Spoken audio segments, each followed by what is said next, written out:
That's what we call an intense movie. I didn't say before the movie started, I probably should have given people a little bit of a thing. Like, it's going to be a little brutal, it's going to be a little tough, but before we get started, for people that are watching online, I want to give a huge thank you to Fox for letting us show this before it's in theaters. Huge thank you to IMAX, and huge thank you to Francis Lawrence for doing the Q&A with me.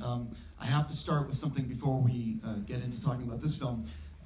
He's heard me say this before, but I'm going to do it again. I owe you a huge thank you, because it was 2.5 years ago that IMAX and I were talking about doing a screening series, and you were the first screening that we ever did for Hunger Games. It was in this theater, I believe, before they had laser projection, and you started the whole screening series off, so I will forever be grateful to you for... thank you, man. It was my pleasure, it was great. I'll never forget. I really, really say thank you, sincerely. So jumping into this, after Hunger Games, I would imagine that there were scripts being offered to you. What was it about Red Sparrow that said, I need to make this? Well, there was a few things. I mean, I wanted to do something completely different from the Hunger Games films. It was actually sent to me while I was finishing Mockingjay 2, and I read the book, and I really fell in love with the character of Dominica and her journey. And I thought it was a really unique way into the spy genre. I just think that it's probably the most specifically genre kind of movie that I've ever done. And I think when you do something that is so specifically of a well-worn genre, you have to find a new way in. And I just thought her dilemma and her survival story was a really unique and humanistic way into to the world of espionage. Sure. Was it, so how, from when you got the script to what people see on screen, how much changed along the way? Like, well, talk about the development process. Well, I got the book when we were doing Mockingjay 2. When I was reading it, I thought of Jen immediately, so I called her up and kind of gave her a really super brief pitch. She said hypothetically she was in, she obviously need to see script, but she liked the idea of it. I called the studio, and I actually had my phone call with the studio. You might have been there, but I had my phone call with the studio from the lobby of the Hard Rock Hotel in San Diego during Comic-Con while we were selling, going there to do our Hall H Mockingjay 2 oh my God. deal. Yeah, so anyway, we did that. So I guess that was sort of summer of 2015, I think. And so then they said yes, they liked my take on the book, and then I hooked up with a writer and we started working on a draft, and I would say that it was about March of that next year, 2016, I gave the draft to Jen. She said yes, and then we started prepping and we shot it last year. Now, this is a pretty, Jen really goes for it in this movie. She really goes for it, and it's a brutal role. She really has to expose herself. Yeah. Talk a little bit about those conversations with her, because this is a daring performance. Yeah, in all honesty, I wasn't positive she was going to want to do the movie. I thought that, she had said years before, I think maybe when we were doing Catching Fire, that she was not really interested in doing anything with any kind of nudity or sexuality, or overt sexuality. And so, as I was developing, you can imagine coming up with this stuff, that I was, worried she wasn't going to want to do it. But we gave her the script. She thought about it for a little bit, for a couple days. She said she was in. And then the conversation started immediately. So I basically drove straight to her house. I was probably there an hour after she said yes to the script, and we started having some pretty serious conversations about the movie. And one of them was, I just wanted to sort of break the ice. I didn't want it to be, I didn't want either of us to be sort of walking on eggshells when we're talking about the subject matter. I wanted everything to be out in the open.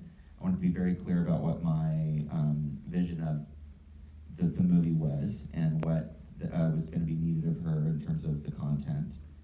And I wanted her to be a partner in that, and to sort of collaborate to make sure that we're being as vigilant as possible about making sure that anything with violence or sexuality and nudity is like specifically a piece of the sort of fabric of the narrative and the themes and the character, and also talking about what it's going to be like on the day.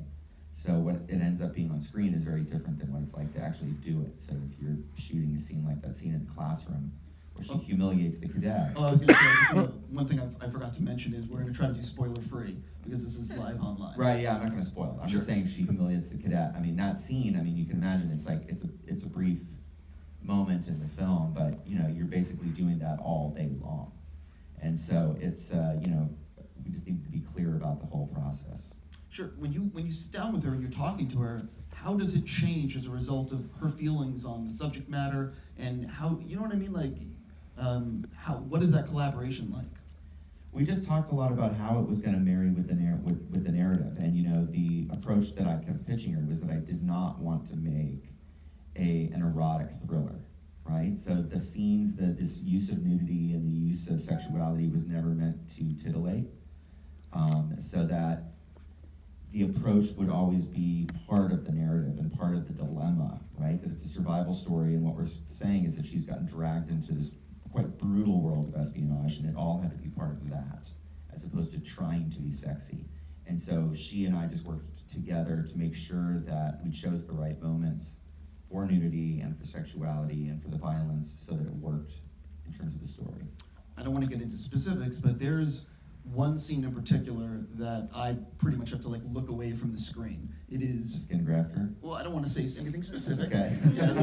I will just say that it's a pretty intense scene. Yeah, yeah. I'm very curious what it's like on set, and is there a difference on set that day when you're filming something that intense versus any other day? No, I have to say honestly, the most intense days are the ones with nudity, and even that got better once the the production was really underway and people got sort of more into the swing of it. And we were very careful and very private and respectful and about shooting those things. So Jen eventually got more relaxed. But days like the skin grafting scene are hilarious. I mean, because when you're shooting that, I mean, Polar opposite. it's really a strange thing for me to see how squeamish that scene makes people, because on the day, I mean, you realize you've got Joel Edgerton tied to a chair in his underwear, and you've got another guy with this like little rubber prop. It makes no sound. It's not doing anything, and Joel's kind of writhing around and screaming and sweating. It's ridiculous, and so you just can't believe that it's actually going to work. And then you have that sequence, and it freaks people out. I'm just curious, show of hands, or just raise your hands if did any of you like turn away from the screen? Right, so it's not just me. I mean, it's a pretty intense scene. I've asked you this before, and I'll ask it again. What did you learn from friends and family screenings and the test screening process that impacted the finished film?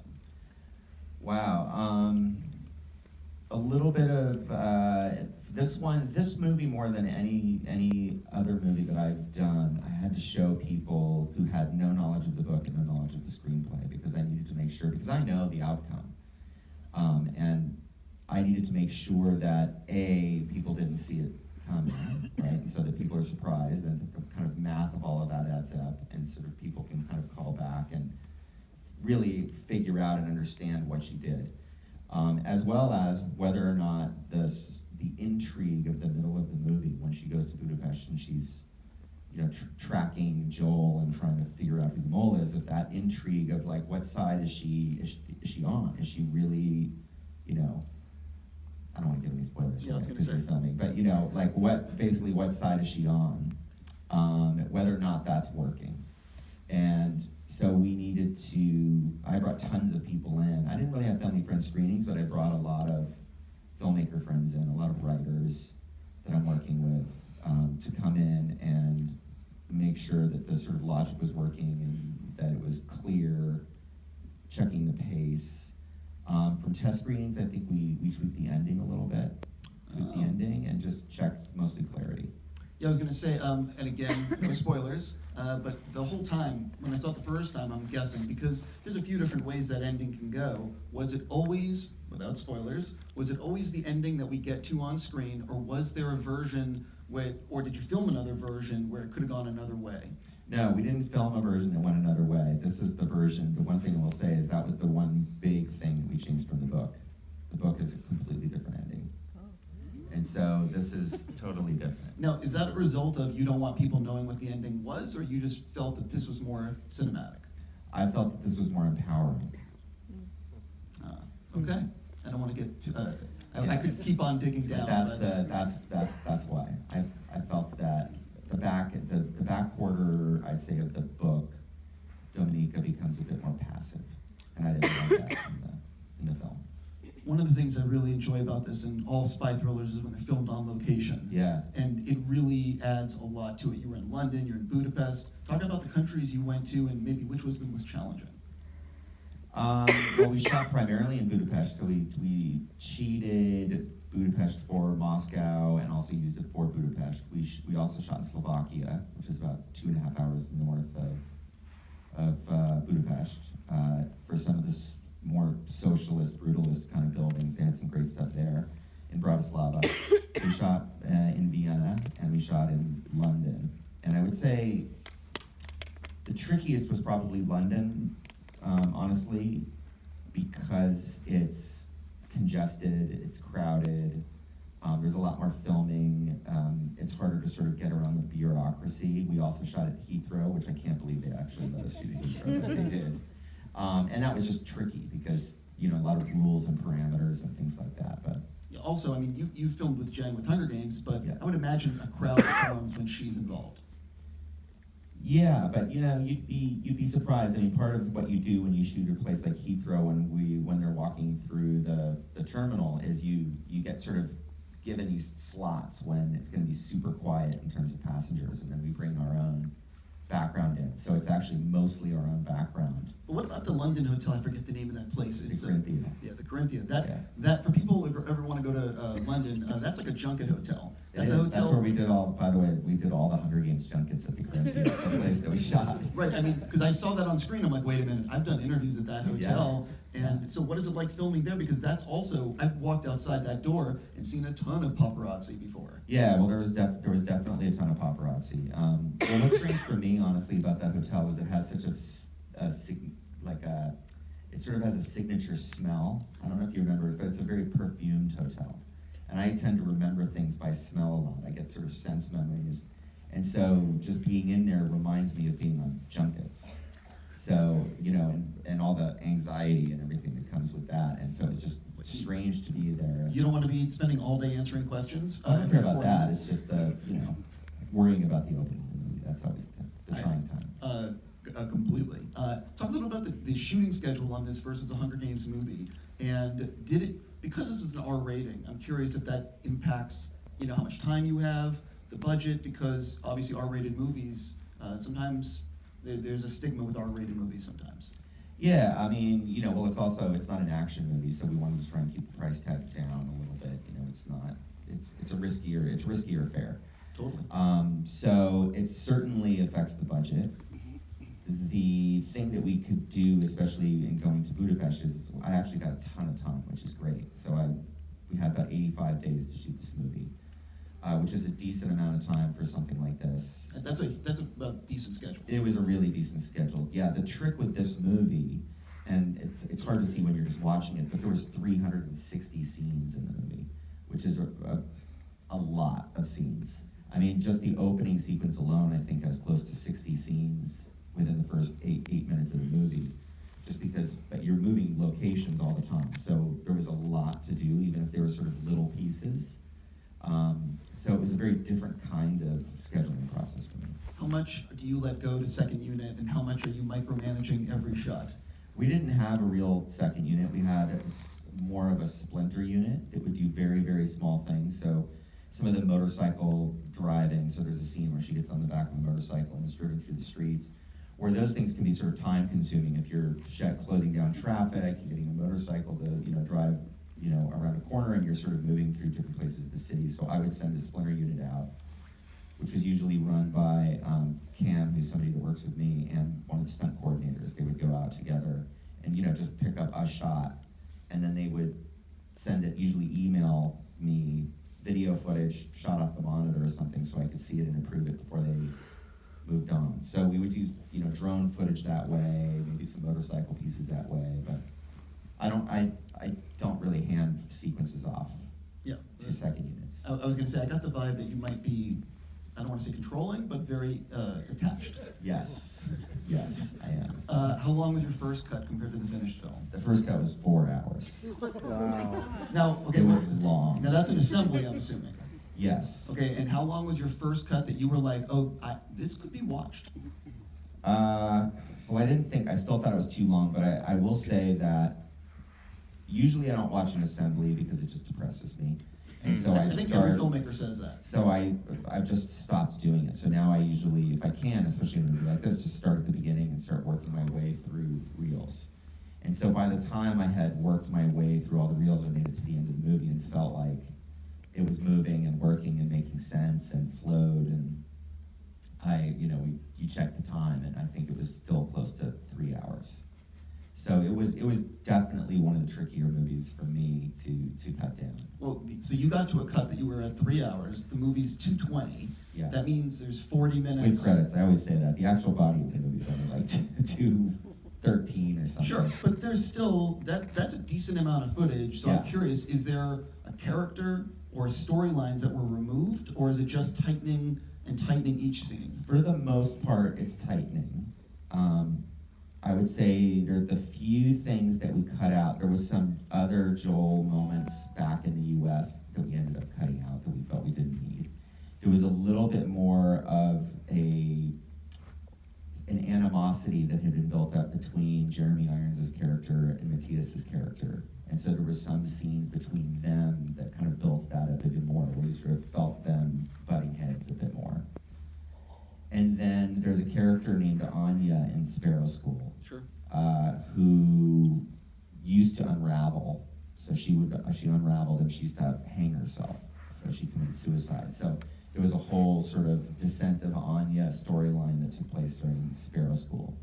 And that's sort of to show that it's not all fun and games at Sparrow School. Yeah, I mean, which is, it's pretty clear it's not fun and games. We ended up realizing we didn't need it. No, but the thing that I liked, what I sort of modeled it after, was the first half of Full Metal Jacket. What I really liked was that Gunner Pyle character who you see get sort of beat down into the ground by the training and by the drill sergeant, right? And somebody who's a bit fragile. And Anya was that character for me in this. And so we sort of crafted a character arc for her, but just ended up not needing it. So, she was great. Sasha was great. What was like the last 10 minutes that you cut out of the film? Because that's obviously the stuff that you were like, it was probably the stuff you were hanging out to the longest.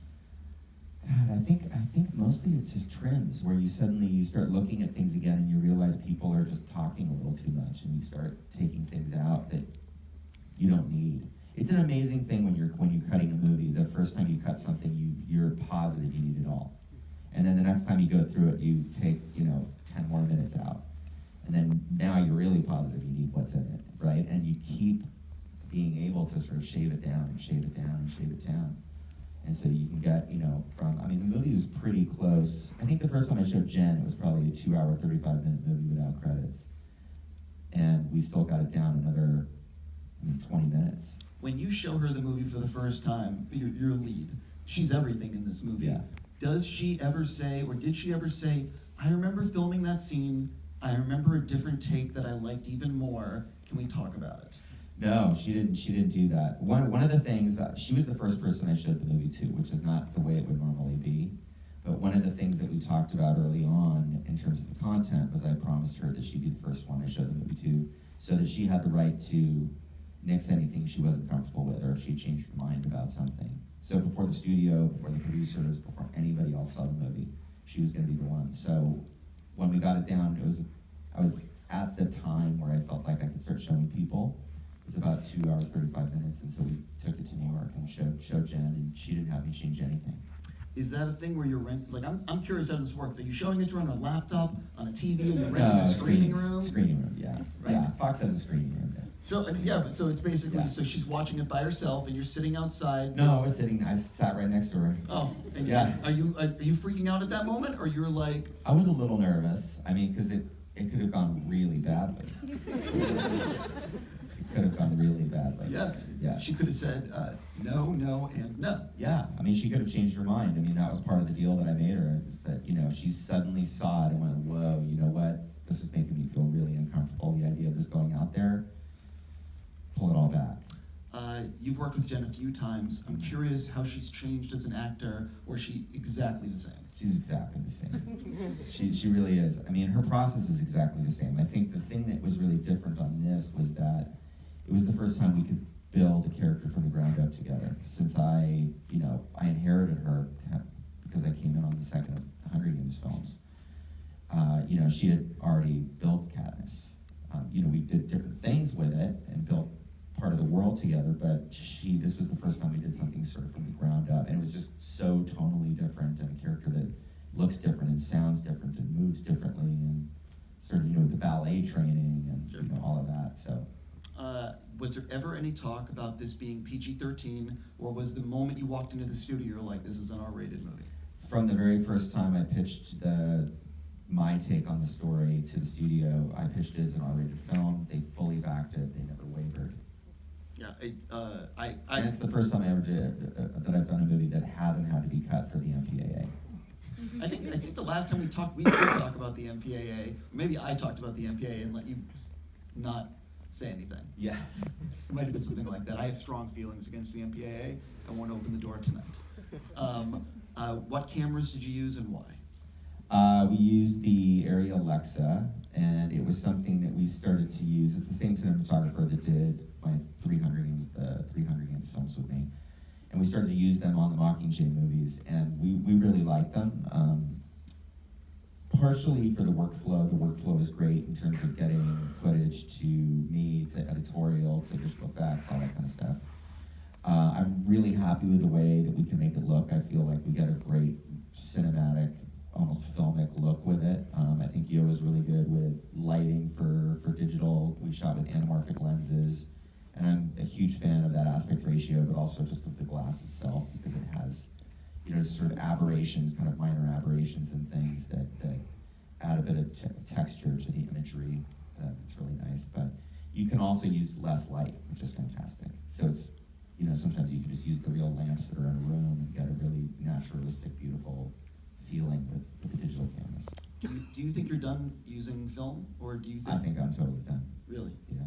So it's so interesting. The whole, you know what I mean? Yes. The death of film. I know. It's crazy. Yeah.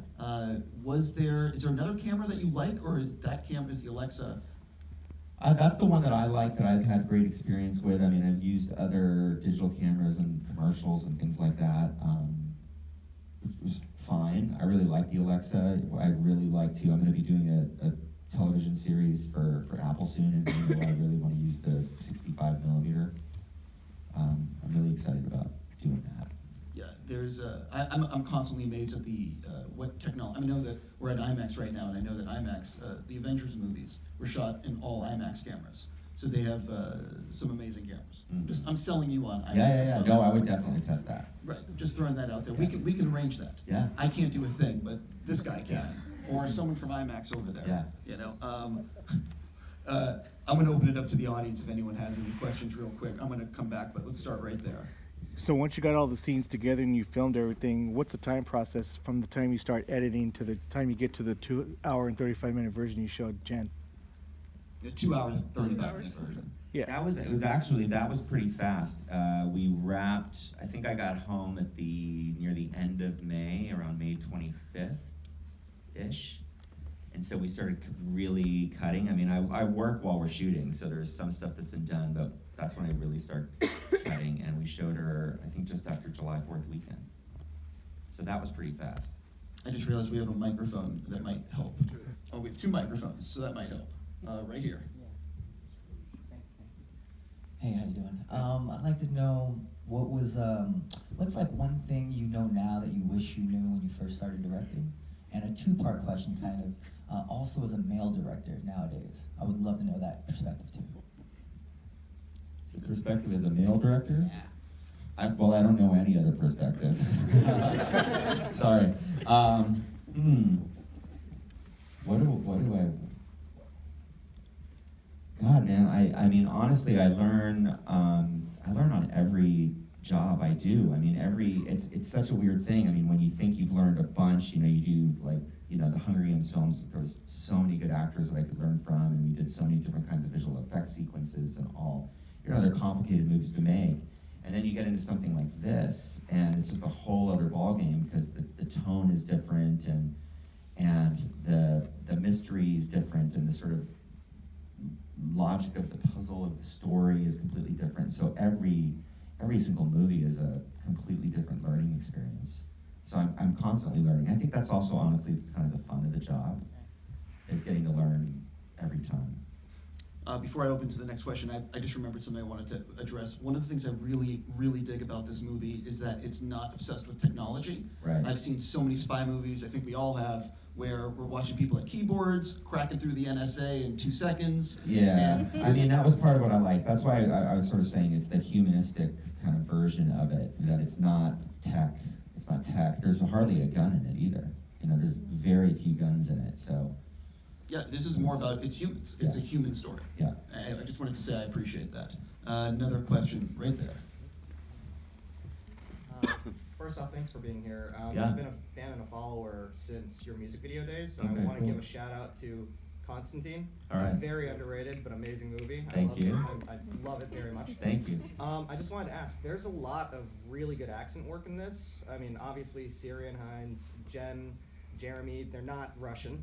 How did you guys get them to perfect like Russian accents? Was there a dialect coach? And then, you know, I mean, were people working with them every day? What was that process like? Yeah, I mean, the way it started was it all started with working with Jen, trying to get her started as early as possible. And what my idea was I had my casting director find young Russian women who were born in Russia, spoke Russian, but then had lived in the U.S. for a long time. So we cast, and I think I saw a tape with maybe 5 young women on it, and I picked one because I liked the sound of her voice.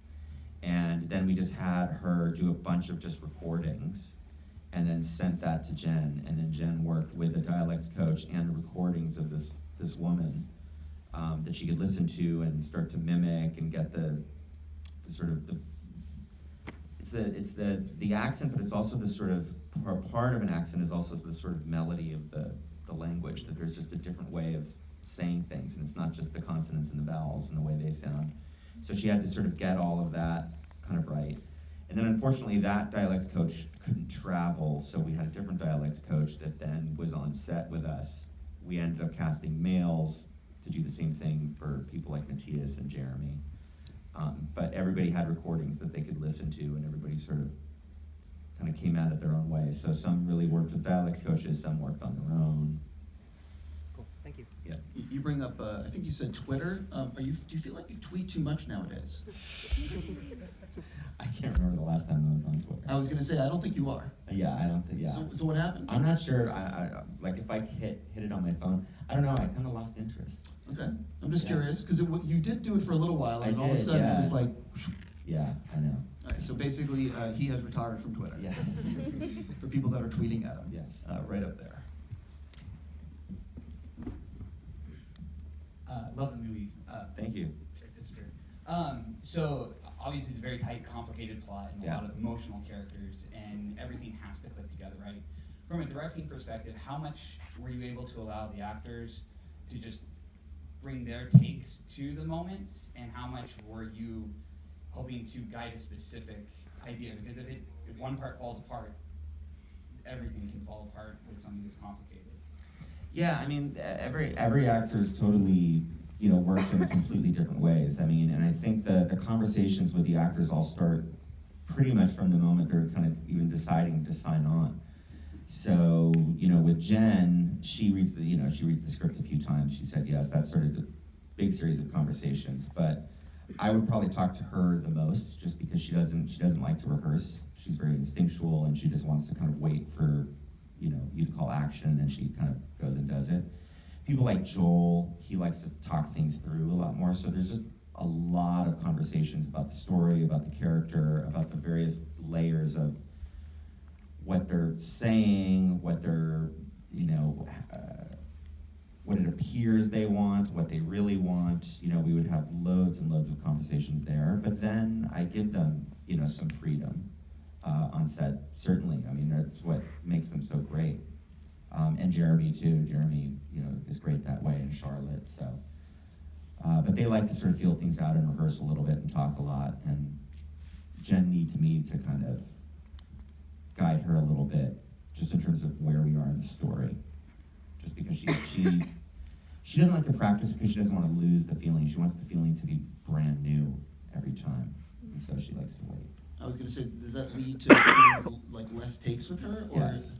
Okay, so she's For more sure. she's more the Clint Eastwood actor. Like shoot Yeah. the first 2 takes and you're out. Yeah, and especially if something's going to be really intense with her, typically I'll do the close-up first, because I know that she's going to sort of come out of the the gate firing, and I want to get that stuff close first, and then sort of back away, and then go to the other actors, so that by the time she's kind of bored with it, we're on somebody else. I like the honesty.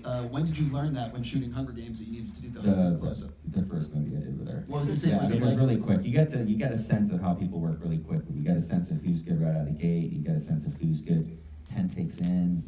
Sure. And just what everybody's working styles are. Total. Let's go to that side. I see a hand right there.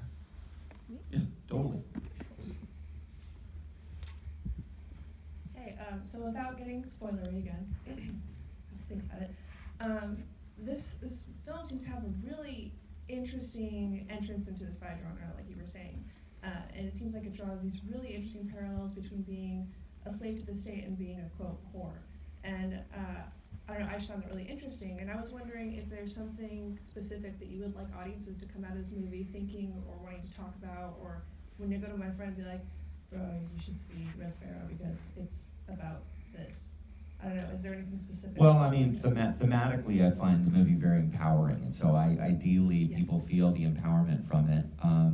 But I think part of the fun of the movie, right, is the mystery, the intrigue, the dynamics, because of some of the violence and some of the, I guess the audacity of some of the scenes in the movie. That's some of the fun of it. She just takes it back then. Yes. Right here. Oh wait, we have a mic. It helps with the Facebook Live, being able to hear. I just wanted to know what the training schedule was like for her to do the ballet.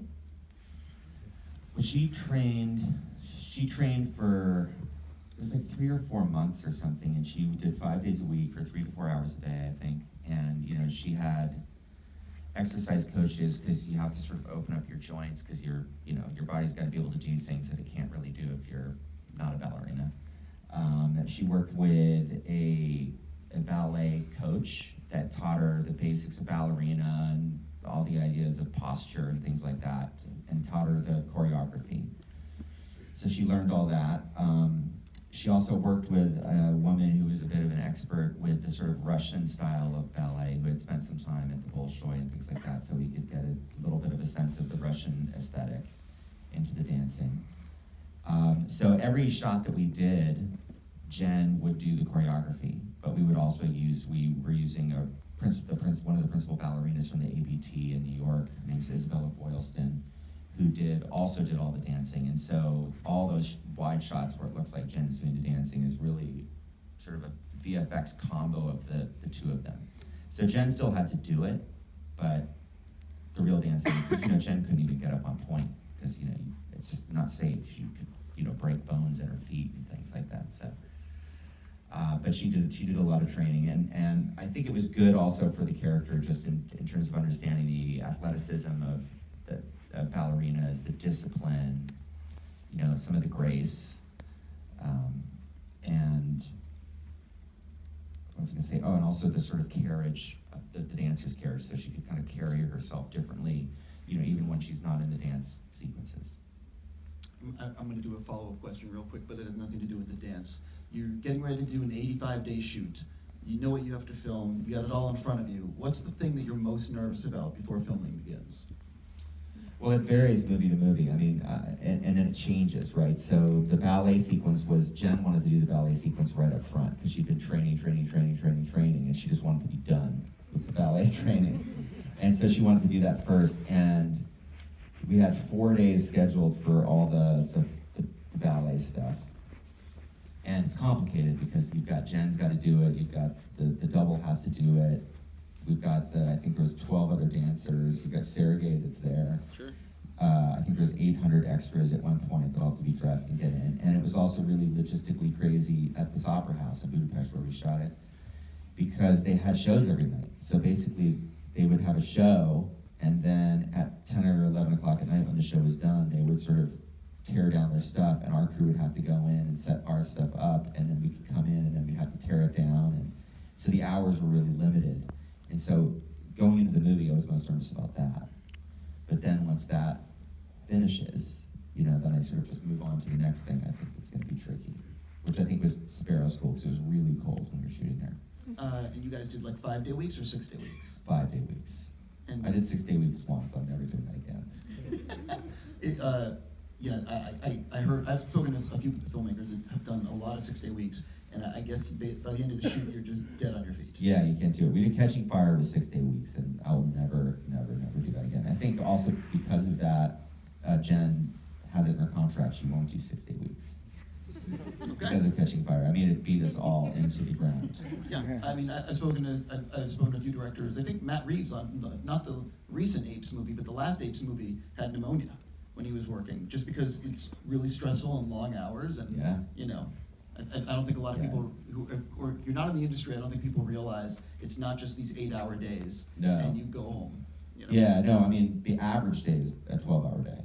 Right. What's the longest you've ever done? Well, it starts to get funky. I mean, back in the music video days, I mean, like 26-hour days or something. But that's just unsafe. You can't do that anymore. I mean, that's like, you know, in the 90s in music videos.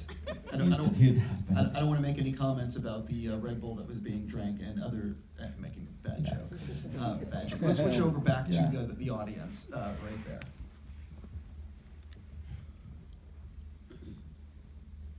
The character of Mary Louise Parker, yeah. such a great character and just like a breath of fresh air. I'm Yeah. wondering, is there more to that character that was cut out? There And was a could we little- potentially see it? There was a little more. There was a little more to not scenes, but there was a fair amount more in the hotel room between. I want to be careful with spoilers. Yeah, I'm trying to help you. yeah. Spoiler Yeah, free. I'm just saying between the two of them. Sure. By the way, I can't believe I'm the one who's being. I'm just. I'm not worried about that. Yeah, okay. Hey, I'm trying to protect, but I interrupted and I'm sorry. You were No, saying it's okay. more. There was more in that scene in the hotel room. Yeah, there's more. There's some. Yeah, there'll be some deleted scenes on the DVD, but Well- I'm not sure we actually added more back there. How many are you doing? You're not doing like an extended cut. You're just doing No. deleted scenes. Yeah, deleted scenes. So how many minutes do you think are on the disc? Maybe another 15. Oh, so that's like a real amount. Yeah, Do you explain where they were cut out? yeah. Oh, Yeah, I did commentary on the deleted scenes too. Nice. Yeah. It seems like the Blu-rays are getting more bare bones. I'm glad you did something or were able to do something. Yeah, yeah. Next question, right there. Yeah, I noticed. Wait. Microphone. Yeah, sorry. Just so people can hear it online. Yeah, I noticed you use a lot of, I guess it was white, beige, and green, red colors in it to make the scenery pop. And I wonder what was the reason for those colors? The color palette actually was something I was excited to come across. So when I got the book and I knew that I was going to make it and started working on the script, I started to pull visual references and so start to do research. And a bunch of the research that I did, I started to see a lot of color in the environment, specifically in Eastern Europe. And then I worked with this great production designer, Maria Jerkovic, who also did a ton of research, and she also found a bunch of color. And then we started to find that the palette also mirrored a lot of Russian post-war propaganda artwork, and so we ended up sort of basing the color palette in the movie off of that kind of artwork, post-war propaganda posters and things like that.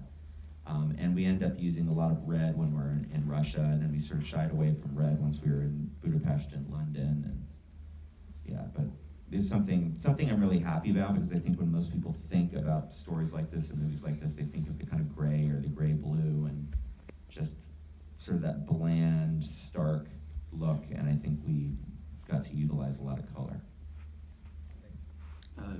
Any other questions? We have one right here. So, I noticed during the entire movie that she had a lot of scenes, and I want to know if from the boarding process all the way to shooting, how much did you change from one to the other? Sorry, from the boarding? Yes, from the storyboards all the way to the end. How much did you change? Because I know she had a lot of scenes. Yeah. I'd say, I mean, you know, overall, yeah, look, we didn't cut that much from the movie. I mean, there's not that much that's cut, so it's pretty similar. I also don't board everything. There's certain things that, especially in a movie like this, certain things that we board because it's something that needs to get discussed with various department heads, and it's nice to just have something to be able to talk about. You know, like the motorcycles. I mean, it seems pretty easy, but it's easier to talk about it if another unit's going to go out and shoot that if it's boarded. Often complicated sequences like the skin grafting knife fight bit. What we would do is a kind of a video viz, we call it, where the stunt team gets together and they have stunt players play the parts of characters, and they kind of start to block it out, and then I can make a bunch of changes ahead of time to make sure that I think that the sequence is working, just in terms of blocking. And then we'll actually shoot it with video cameras and cut it together so that you have this sense of just how it's gonna all play with real people and in an environment that feels like what the set is gonna be like. And then often, once that's figured out, if it works, we just shoot exactly what we shot on video, just now with the real actors. I've spoken to a lot of directors that as their career's gone on, they have gotten a little bit more involved in the marketing and how the poster will look and what the trailer's gonna look like. How has that changed in your career in terms of looking at the marketing and realizing that I wanna be a part of it? Or are you sort of like, that's just not my expertise, you know?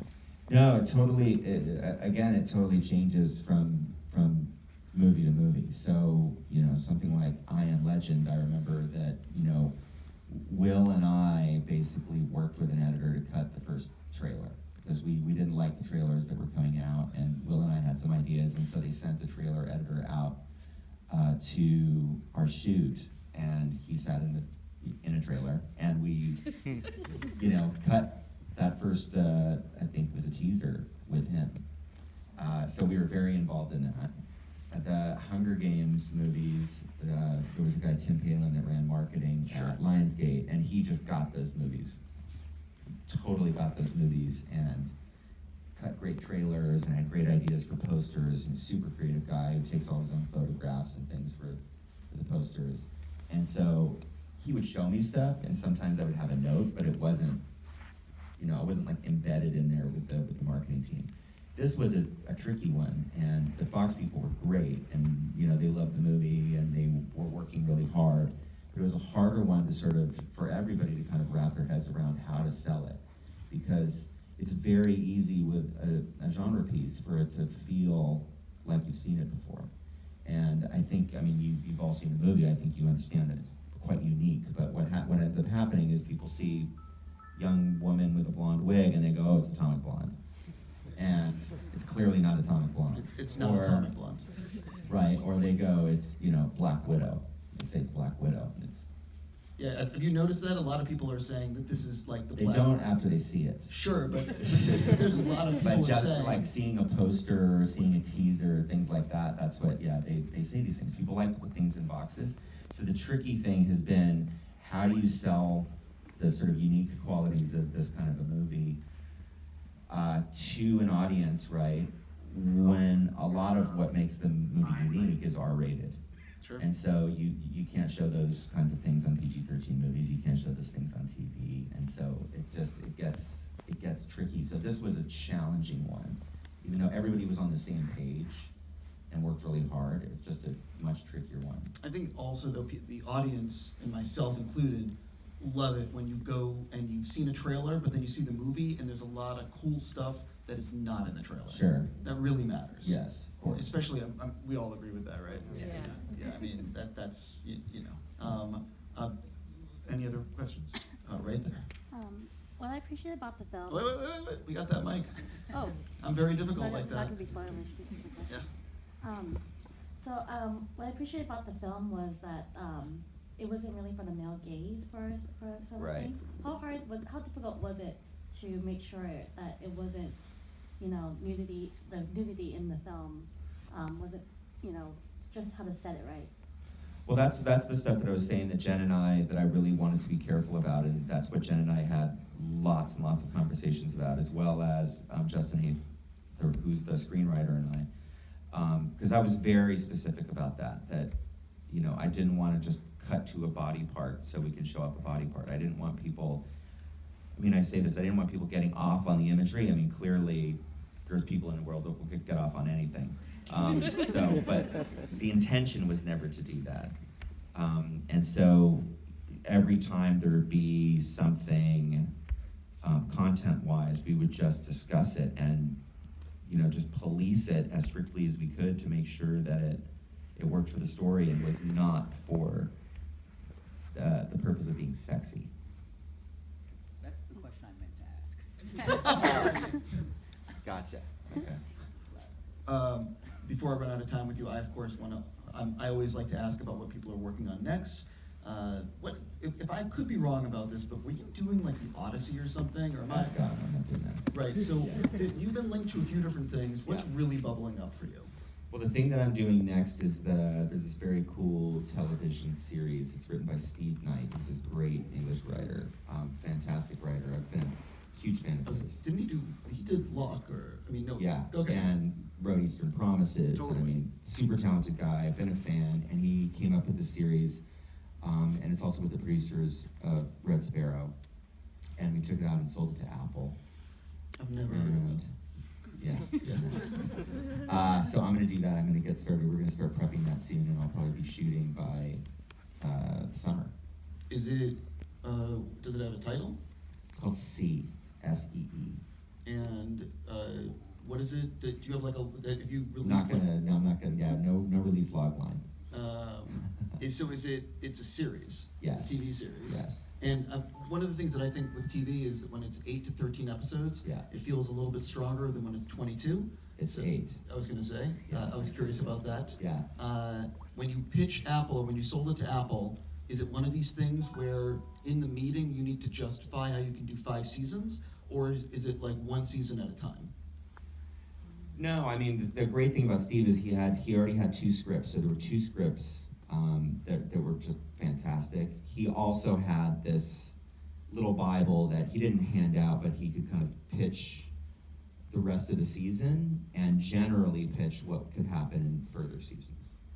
Sure. So he didn't lay it out in detail. I mean, you'd be sitting there for hours on a pitch like that if he did that. But it was basically they had read those 2 scripts. He could talk through the rest of the season with pretty great detail, and then sort of broad strokes for other seasons. If I can do a follow-up on this, what was it about Apple? Because they're getting into the content game. From what I understand, they're about to drop a ton of money on a whole bunch of stuff. What was it about Apple that said, I want to do it with you guys? Because a lot of people are doing Netflix or Amazon or, FX or whatever. Well, for me, it's a few things. One is I think the people over there are really great.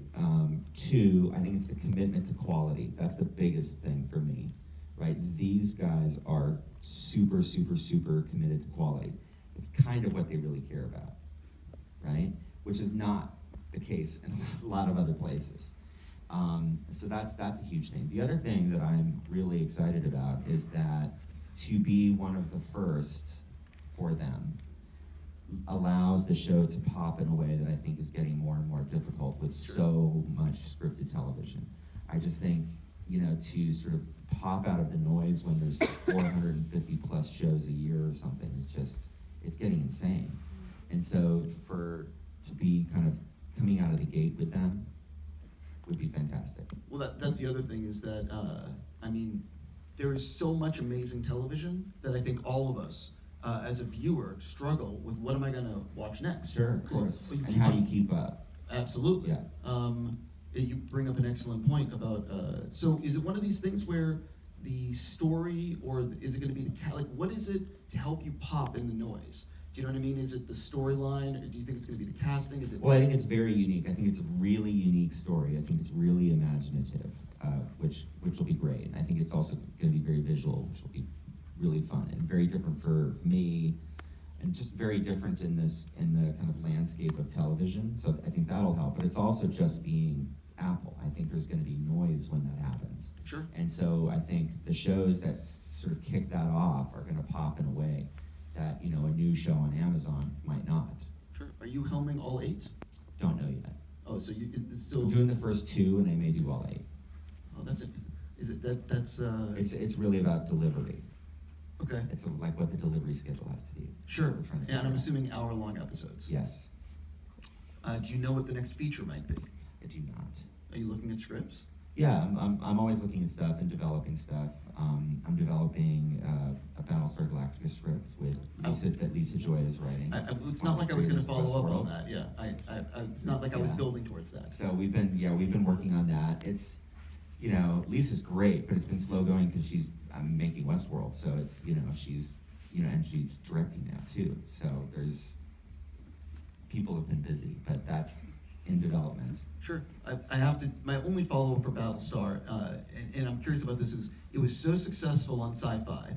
I think the show, a lot of people think it's like the greatest thing ever. I don't think the show is the greatest thing ever. I think it was good.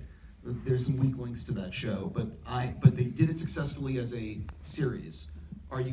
It's so hard now, like, I guess, do you have that idea that it's like the perfect 2-hour movie or the perfect 2.5-hour movie, or you know what I mean? Yeah, no, I think we have a new way in. I mean, there'll be nods to both series. 'Cause, you know, I grew up being a huge fan of the original. Sure. And it was actually the first set that I ever went on, was Battlestar Galactica. You went on that set? Yeah, they were shooting down the street from my house, and my mom took me, and I got to wear a Cylon helmet. I literally hate you right now. Yes. Like, I'm angry. Yeah, that was really cool. So anyway, I love that. I love the new series. So there'll be nods to those, but I think we have a new way in that feels relevant. That's always the key for me, is does it feel relevant? Sure, and I guess my last thing for you on Battlestar, miniatures or CGI? I don't even know yet. I'm not thinking that far ahead. Sure. I like what they did with miniatures in Blade Runner. Also in Moon. Yeah. Duncan did an amazing, I mean, I don't, you know what's funny, man? I think the reason the original Battlestar holds up are those miniatures.